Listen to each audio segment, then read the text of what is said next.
Hips, one of my favorite openers. Before we start, if you have very tight hips, maybe have a brick underneath each knee so that when you're tilting forward, you don't over open your joints. And you can keep your knees protected. So we want to try and have the heels in line to the groin, with the groin, and the soles of the feet touch. Now, if you're very tight on your hips, you'll find your knees slightly lifted, and then you might also even find your spine collapsing, and you have to hold on to yourself. If that is the case, take yourself a block, sit yourself onto your block, or just a book similar size to the block, so that you can tilt forward with from your pelvis, and you find that that length so much easier, and you can instead of the rounding spine, you can open up your chest a little bit more. Whether you're using a block or not, what we want to remember now is that we don't squeeze the toes and the toe joints in. That will tighten our hips, and we'll find that we can't really open up, let go.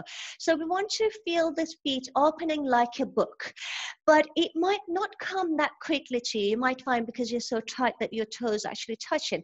That's fine. Allow yourself to feel that opening, and only when you're ready, you start letting go of the knees, dropping down a little bit easier. Now, you can either make victory sign and hold onto your big toes, 4 fingers underneath each foot, or onto your calves, onto your ankles. But what we need to remember is, again, that we do allow those feet to open out. Now, when we're reaching forward, especially if you're tight, you'll find yourself that you're trying to reach with your nose down towards the floor, and that's not going to increase the stretch at all. What we want to remember is that we lengthen, always lengthen from the crown of your head, and we start tilting from the pelvis to come forward, down towards the floor, allowing your spine to stay as tall as it can be. Now, if this is when your spine starts rounding, that's fine. Don't push yourself anymore. Keep yourself just there and allow your hips to open up first before you can actually tilt further and further and further, as low as you can, or maybe you might find yourself that you're actually able to touch the floor. What's important for us to understand is the hip joint should be able to open itself naturally first before you can push into the stretch. If your hips aren't open and you find yourself here, your pelvis will be locked. Your pelvis won't be able to tilt forward. Therefore, you will find yourself literally in this position that you're not able to push at all, and you're not feeling the stretch at all.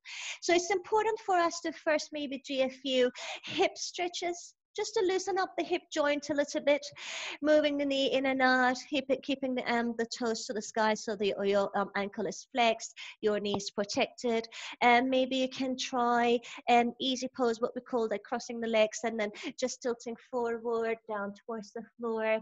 Maybe you can do your frog pose, keeping the knees apart, feet apart, and then you can bring your elbows down to the floor, allowing your hips drop down. So there's loads of different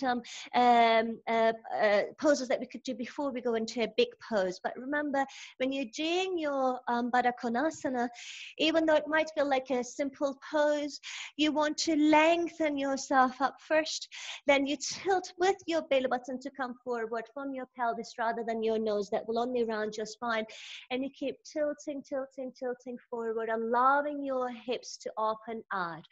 Another good way to open the hips out is that maybe you can have your hands gently pushing down onto your knees, or also you can come to a wall and touch your spine to the wall. That will allow your spine to be so much nicer and taller, and then you can push your knees gently down towards the floor to give ourselves a bit more of a stretch here, a bit more of a release, without sort of have to us tilting forward. So try and see how you feel. But hopefully the hip stretches will be so nice that you will also release a lot of mental stress as well.